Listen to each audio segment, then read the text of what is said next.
जन्म कुंडली बताती है कि जातक के पास सुख है कि नहीं, होगा भी या नहीं। अब पैसे का सुख अलग बात है और सुखों की बात अलग है।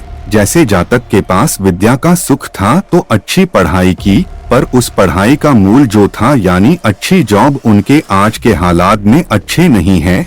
या जिनकी पढ़ाई किसी भी क्षेत्र में अच्छी या लंबी हुई, समझो पर वो काम किसी और फील्ड का शुरू में करता है, भले ही बाद में लगे भी तो उसे उस काम में दिलचस्पी नहीं होती है।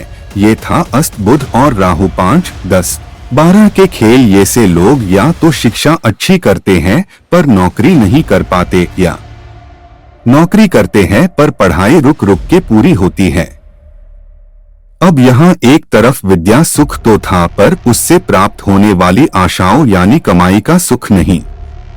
अब एक तरफ घर परिवार अच्छा होता है, मिलजुल के रहते हैं, यानी घर के सुख अच्छा था, लेकिन यहाँ अक्सर या तो बीमारी बड़ी लगती है या आमदनी दिन प्रतिदिन कम होती जाती है और जिम्मेदारी अधिक होने लगती है, यानी देह का सुख कमजोर और घर की आमदनी का सुख कमजोर। चौथा भाव मजबूत तो है पर दशा 6, 8, 12 में बैठे उस घर के राशिपति की जो कि अस्त या नीच हो, जैसे गुरु की, समझो घर तो बड़ा हो गया पर जिम्मेदारी बढ़ा के सुखों को धीरे धीरे कम कर दिया, क्योंकि शनि और शुक्र कहीं न कहीं फल को अशुभ कर रहे होते हैं।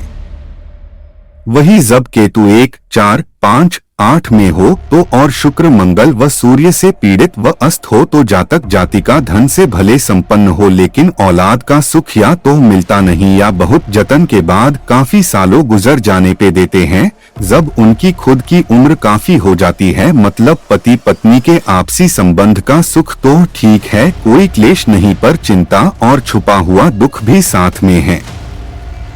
बहुत सी घटनाओं के दो पहलू होते हैं, जिनको समझा जाए तो एक सही भी लगता है, एक नहीं भी। जातक जो पीड़ा भोग रहा है वो उसी के कर्म है, भले ही ग्रह दशा जिसकी चल रही है उसके कर्म भी उसी अनुसार मुड़ते हैं।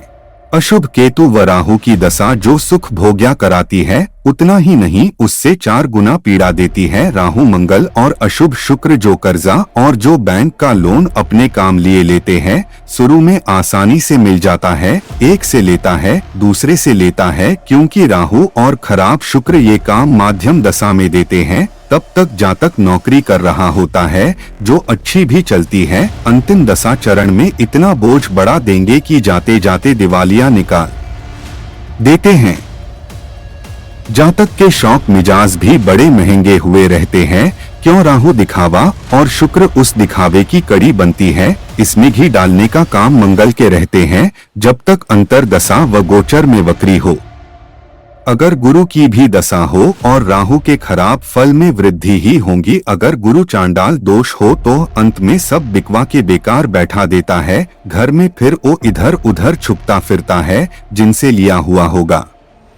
और ऐसे लोगों के पिता हार्ट रोगी होते हैं या हार्ट अटैक से उनकी मृत्यु हुई होती है। ऐसे योग सूर्य 12 के और 8 के अधिक होते हैं, फिर खुद जातक भी धीरे धीरे इसी रोग की रजाता है, उसका खून गाढ़ा होने लगता है, अधिक पीड़ा नहीं देता।